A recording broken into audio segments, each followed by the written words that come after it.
నమస్తే. తెలంగాణ ప్రజలంటేనే, తెలంగాణ గడ్డ అంటేనే ఆత్మగౌరవంతోని కొట్లాడి తెచ్చుకున్న తెలంగాణ. ఇండ్ల గీళ్ళలోళ్ళేందో నాకు అర్థమైతలేదు. ఈ నలుగురు కుటుంబం, వాళ్ళో ఇద్దరు ముగ్గురు ఇంకా ఎక్స్ట్రా యాడ్ అవుతారు. ఈ వీళ్ళ దొరలకు పనేం పాట లేనట్టున్నది. 3 నెలలు అయిపోయింది ప్రతిపక్షంలో కూర్చుంటే ఆగుతలేదు. కాళ్ళు చేతులు ఆగుతలేవు.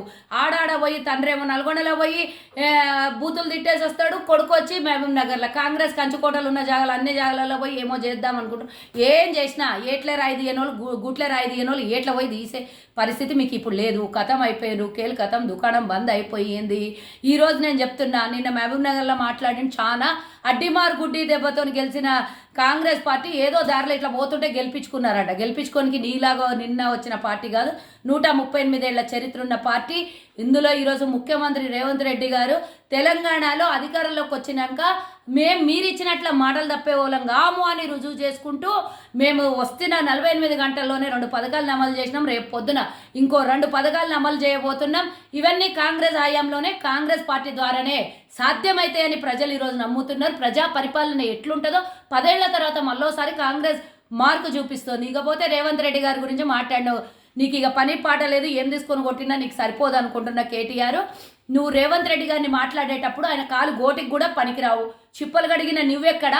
తెలంగాణలో కనీసం ఈరోజు ప్రతి ఒక్క చట్టసభలో కూర్చొని ముఖ్యమంత్రి అయినటువంటి రేవంత్ రెడ్డి గారు ఎక్కడ? ప్రజా పోరాటం చేసినటువంటి వ్యక్తి రేవంత్ రెడ్డి. అన్నిటికన్నా ముఖ్యం, ఏ ప్రభుత్వంలో కూడా మంత్రి పదవుల్ని అవి ఇవి ఆశపడి పోలేడు. ఇన్నేళ్లు ప్రతిపక్షంలో ఉండి తెలంగాణ ప్రజలు ఆశీర్వదిస్తే సోనియమ్మ గాంధీ ఇచ్చిన తెలంగాణలో రేవంత్ రెడ్డి గారు ముఖ్యమంత్రి అయ్యిండ్రు. ఇంకో 3 నెలల తర్వాత రాబోయే పార్లమెంట్ ఎన్నికల్లో క్లీన్ స్వీప్ చేస్తామో.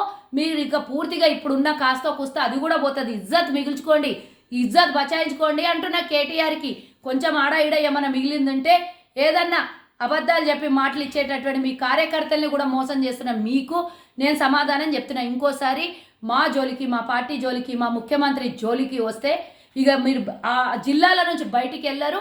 మా కాంగ్రెస్ అభిమానులు అన్నిటికన్నా ముఖ్యం, ఈరోజు ప్రజాపాలన చేస్తున్న ప్రజలు ఏ జిల్లాకు పోతే ఆ జిల్లా నుంచి వెంటబడి తరిమి కొడతారని హెచ్చరిస్తున్నా. పార్టీ గురించి నోటికొచ్చినట్ల మాట్లాడి మా ప్రభుత్వాన్ని గురించి ఏమైనా మాట్లాడితే నువ్వు చేసిన మోసాలు గుర్తు చేసుకొని రిమైండ్ చేసుకో. ఇవన్నీ ఎందుకు మాట్లాడుతున్నావు? కాళేశ్వరం మునిగిపోయింది, కాళేశ్వరం కథ ఏందో తీయని పోయినప్పుడు మేము ఇచ్చిన హామీలు 420 అవి ఇవి అంటున్నావు కదా. కాళేశ్వరం కథ ఏమైంది? ఓసారి గద్ది ఏడుకన పోయినప్పుడు కింద స్టేజ్ కింద ఉన్న వాళ్ళందరూ నువ్వు మొన్న కొంత చెప్పులు లేపించిన చూడు, నీకు ఇప్పుడు లేపిస్తారు. కింద నుంచి అందరు చెప్పు దెబ్బలు కొడతారు. మా 1,00,000 కోట్ల రూపాయలు చెమటా పైసలన్నీ తీసుకొని పోయి కాళేశ్వరం భోజనం అని నిన్ను కొడతారు. కాబట్టి కాళేశ్వరం నోట్లకెళ్ళి మాట వస్తలేదు. కాంగ్రెస్ గురించి మాట్లాడే హక్కు, నైతిక విలువ నీకు, నీ కుటుంబానికి, నీ పార్టీకి లేదు అని హెచ్చరిస్తున్నా. మరోసారి ఏడన్నా మాట్లాడేటప్పుడు కేవలం నీవెట్లా రేపు పొద్దున ఎన్నికలలో పోటీ చేయబోతున్నావు అదే నీ కార్యకర్తలకు ఉపోద్ఘాతం చెయ్యి తప్పించి పార్టీ గురించి, మా ప్రభుత్వం గురించి మాట్లాడుతూ అంటే నాలుక నోరు అన్ని జాగ్రత్త అని చెప్తున్నా.